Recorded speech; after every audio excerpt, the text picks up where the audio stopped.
Hi, welcome guys to my YouTube channel Learning is with Samir. Today we are going to learn the differences between transitive and intransitive verb. आज हम इस video के and तक जानेंगे transitive verbs और intransitive verbs में क्या क्या डिफरेंसेस होते हैं, कहाँ ट्रांजिटिव वर्ब को हमें यूज़ करना है एंड कहाँ इंट्रांजिटिव वर्ब को यूज़ करना है. बिकॉज ये एग्जामिनेशंस का बहुत ज़्यादा इंपॉर्टेंट लेसन है ट्रांजिटिव और इंट्रांजिटिव वर्ब्स. बहुत सारे स्टूडेंट्स हैं, they are confused while giving exams because they do not know how to use transitive and intransitive verbs correctly. So उसी confusion को दूर करने के लिए आज इस वीडियो के एंड तक आप बने रहिए और जानिए डिटेल में कहाँ ट्रांजिटिव वर्ब्स को यूज किया जाता है, कहाँ इंट्रांजिटिव वर्ब्स को यूज किया जाता है, क्या क्या डिफरेंसेस है दोनों के एंड कैसे एप्लीकेशंस करनी है दोनों की. So let's learn. जो हमारी ट्रांजिटिव वर्ब्स होती हैं, ये ट्रांजिटिव वर्ड से ही हमें समझ आ रहा है कि ट्रांजिटिव वर्ब जो है वो टू ट्रांसफर समथिंग. और second point is give answer of what और होम. जो हमारी ट्रांजिटिव वर्ब्स होती हैं वो आंसर्स देती हैं व्हाट या होम का सेंटेंसेस में. अगर आप ट्रांजिटिव वर्ब से क्वेश्चंस करोगे व्हाट या होम का, सो आपको आंसर मिलेगा. फॉर एन एग्जांपल, अगर मैं कहूं आई टीच, मैंने सेंटेंस लिखा आई टीच, किसी ने क्वेश्चन करा मुझसे यू टीच व्हाट या यू टीच होम, सो मुझे आंसर देना होगा I teach English, I teach you. आइए डिटेल में समझते हैं. हमें आंसर मिलता है ट्रांजिटिव वर्ब्स को यूज करते हुए व्हाट और होम का, और इनके खुद के ऑब्जेक्ट्स होते हैं. ऑब्जेक्ट्स इसलिए होते हैं बिकॉज अपने एक्शंस को ये ट्रांसफर करते हैं. जब अपने एक्शंस को ट्रांसफर करेंगे तो उनको रिसीव करने वाला भी कोई ना कोई होगा. नाउन या प्रोनाउन होते हैं, नाउन या प्रोनाउन ऑब्जेक्ट बनने का काम करते हैं सेंटेंसेस में. एग्जांपल्स के थ्रू समझते हैं. We have this three examples. In first one, you killed a tiger. ये सेंटेंस है हमारा, यू किल्ड अ टाइगर. अगर आप इस किल्ड वर्ब को देखोगे, इस वर्ब से हमने क्वेश्चंस करना है यू किल्ड व्हाट या होम. सो आपके सामने आंसर है you killed a tiger. Answer मिल गया आपको. इस ट्रांजिटिव वर्ब किल्ड ने आंसर दे दिया you killed a tiger. So I hope आपको समझ आ गया होगा जो किल्ड हमारी सेंटेंस में वर्ब यूज की गई है ये एक ट्रांजिटिव वर्ब है. And the second sentence is China attacked India. China ने क्या किया? इंडिया पर अटैक किया. हिंदी आप कुछ भी बोल सकते हो, पर अटैक किया, बट इसकी इंग्लिश यही होगी. हम इस अटैक के बाद कोई भी प्रेपोजिशन ऑन, एट का यूज नहीं कर सकते. अगर हम किसी प्रेपोजिशन का यूज करेंगे इस वर्ब के बाद, सो जो इंडिया है उस प्रेपोजिशन का ऑब्जेक्ट बन जाएगा. सो इसलिए जो अटैक वर्ब है हमारी ट्रांजिटिव वर्ब है, डायरेक्ट अपने साथ एक ऑब्जेक्ट लेती है. और ये जो अटैक वर्ब है हमारी व्हाट और होम का, इससे आंसर भी मिलेगा. चाइना अटैक्ड होम, आंसर मिल रहा है ना. सो चाइना अटैक्ड होम, हमें डायरेक्ट ऑब्जेक्ट चाहिए. China attacked India, direct object मिल गया. सो इसीलिए अटैक वर्ब भी क्या है? ट्रांजिटिव वर्ब है. And the third one is India defeated America. अब जो डिफीटेड वर्ब ये यूज की गई है सेंटेंस में, इस वर्ब से पूछो India defeated home. India defeated home, home से आंसर मिल रहा है हमें इंडिया डिफीटेड अमेरिका. अगर सपोज करो थोड़ा सा चेंजेस अगर मैं इस सेंटेंस में करूं, इंडिया डिफीटेड इन अमेरिका. अब इस सेंटेंस में अगेन जो हमारी डिफीटेड वर्ब है ये एक ट्रांजिटिव वर्ब है. कौन सी वर्ब है? ट्रांजिटिव वर्ब है. ट्रांजिटिव वर्ब व्हाट या होम का रिप्लाई देती हैं. सो इस सेंटेंस में हमें मिल रहा है होम या व्हाट का रिप्लाई, बट इस वर्ब को ऑब्जेक्ट कहीं गिवन नहीं है. बिकॉज जो इन हमने यूज कर रखा है अमेरिका से पहले, ये तो आपकी क्या है? एक प्रेपोजिशन है. और हमें अच्छे से पता है, अगर हमें नहीं पता फिर भी आपके नॉलेज के लिए बताऊं, जो हमारी प्रेपोजिशंस होती हैं, प्रेपोजिशंस के बाद उसके ऑब्जेक्ट्स लिखे जाते हैं.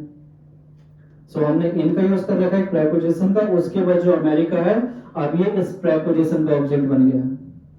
लेकिन हमारे जो डिफीटेड वर्ब है ये ट्रांजिटिव वर्ब है, ये आंसर दे रही है होम, सो इसका ऑब्जेक्ट कहां गया?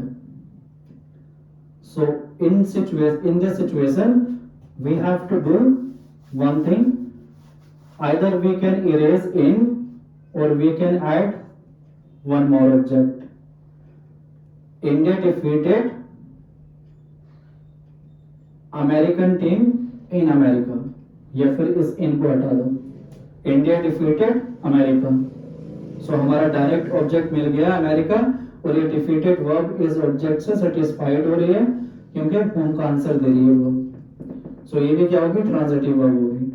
आई होप आपको समझ आ गया होगा, जो हमारी ट्रांजिटिव वर्ब्स होती हैं अपने एक्शन को ट्रांसफर करती हैं ऑब्जेक्ट पर, और इन वर्ब्स की खुद के ऑब्जेक्ट्स होते हैं जो उसके एक्शन के इफेक्ट्स को रिसीव करते हैं, और ये जो वर्ब होती है ट्रांजिटिव, ये व्हाट या होम का आंसर देती हैं।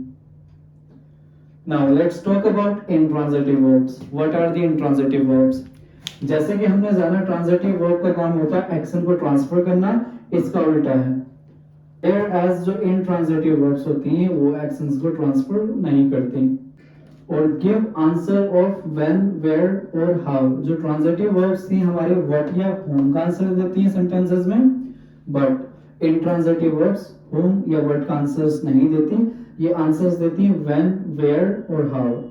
जो व्हेन है हमारा एडवर्ब ऑफ टाइम है, वेयर है एडवर्ब ऑफ प्लेस है, और हाउ है एडवर्ब ऑफ मैनर है, कोई एक्शन कब हुआ, कहां हुआ, कैसे हुआ।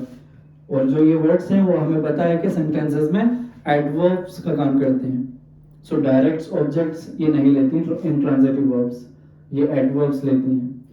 डोंट हैव ऑन ऑब्जेक्ट्स, इनके खुद के ऑब्जेक्ट्स नहीं होते। आइए कुछ एग्जांपल्स के थ्रू समझ लेते हैं। Example number first, she is going to school.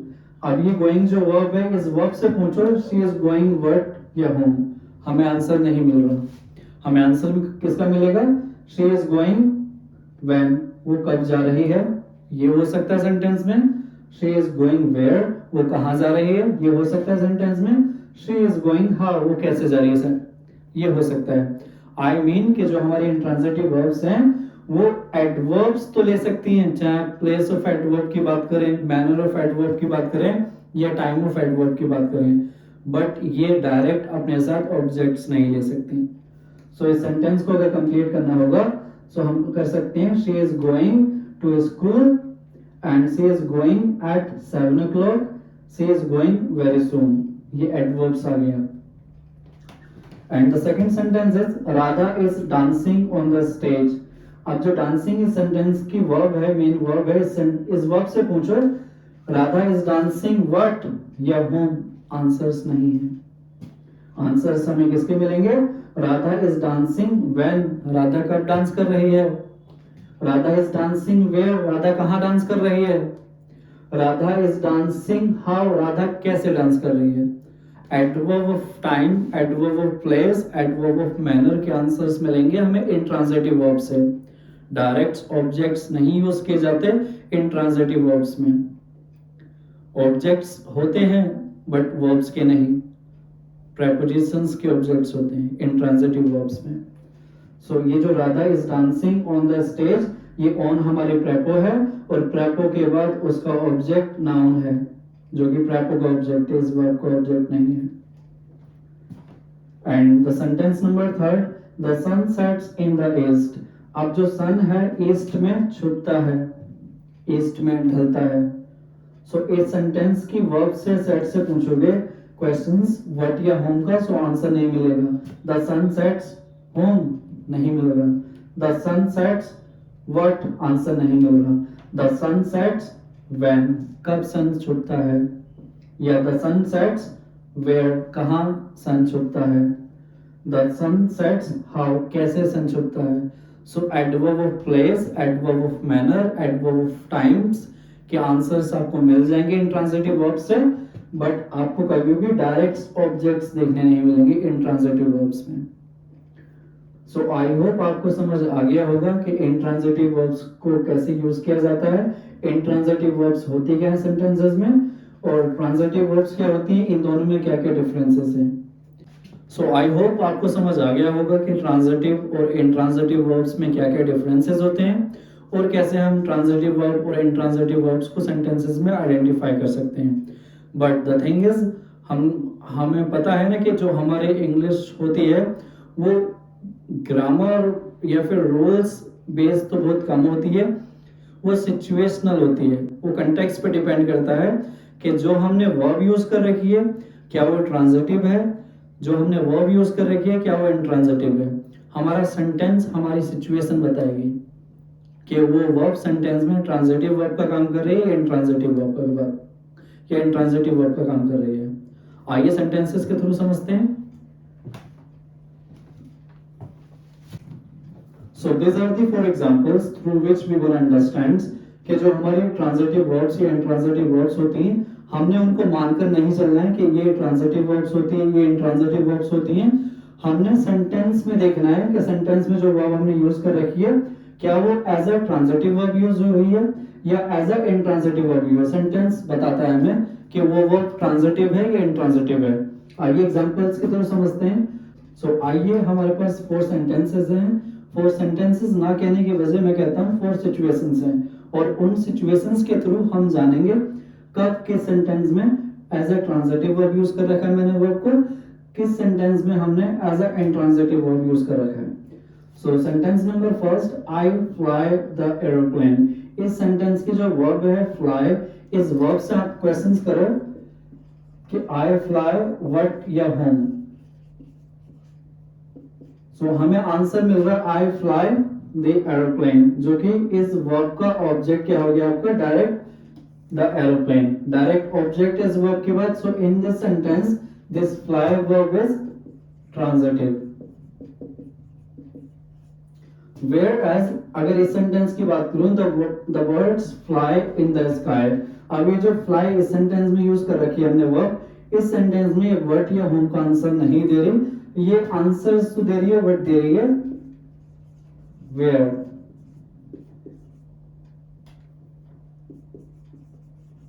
how या when। और हमें पता है कि जब भी वर्ब्स आपको आंसर्स देंगे where, how and when, सो ये आंसर्स देंगे आपको एडवर्ब का, time of adverb, place of adverb, manner of adverb. इस सेंटेंस में आप देखोगे कि हमने इन द स्काई यूज कर रखा है, जो इन है आपका एक प्रेपोजिशन है और प्रेपोजिशंस के बाद उसके ऑब्जेक्ट्स यूज किए जाते हैं, बट इस सेंटेंस में डायरेक्ट इस फ्लाई का ऑब्जेक्ट नहीं है। So in this sentence this fly verb is intransitive.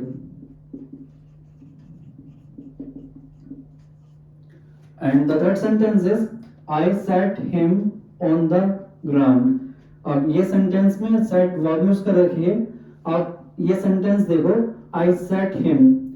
सो इस सेंटेंस की जो verb है ये ट्रांजिटिव verb है, बिकॉज ये इस verb से अगर पूछोगे I sat whom या what, तो आंसर मिल गया him, जो him ऑब्जेक्टिव कैसे ही का, सो डायरेक्ट ऑब्जेक्ट है इस verb के बाद। In this sentence this verb is transitive verb। But अगर उसके बाद देखोगे फोर्थ सेंटेंस में I sat down, so I sat what या होम का नहीं मिल रहा आंसर, आई सेट वेयर का मिल रहा है या हाउ या व्हेन का मिल रहा है। So in this sentence this is intransitive verb. So I hope आप समझ गए होंगे कि ट्रांजिटिव वर्ब्स को कैसे आइडेंटिफाई करा जाता है और हमने मानकर नहीं चलना कि ये सेंटेंस में कि ये ट्रांजिटिव वर्ब्स होती हैं या फिर ये इंट्रांजिटिव वर्ब्स होती हैं। ये सेंटेंसेस के थ्रू हमें समझ आता है कि कौन सी वर्ब उस सेंटेंस में as a transitive verb use की गई है, कौन सी वर्ब उस सेंटेंस में as a intransitive verb use की गई है। आई होप आपको ये वीडियो इन्फॉर्मेटिव लगी हो। If yes, so please like share comment करना ना भूलें, बिकॉज आपके like share comments and subscribe से ही मुझे मोटिवेशंस मिलती हैं और आपके मोटिवेशन से ही मैं इसी तरह की और इन्फॉर्मेटिव वीडियोस आपके सामने लेकर आता रहूंगा।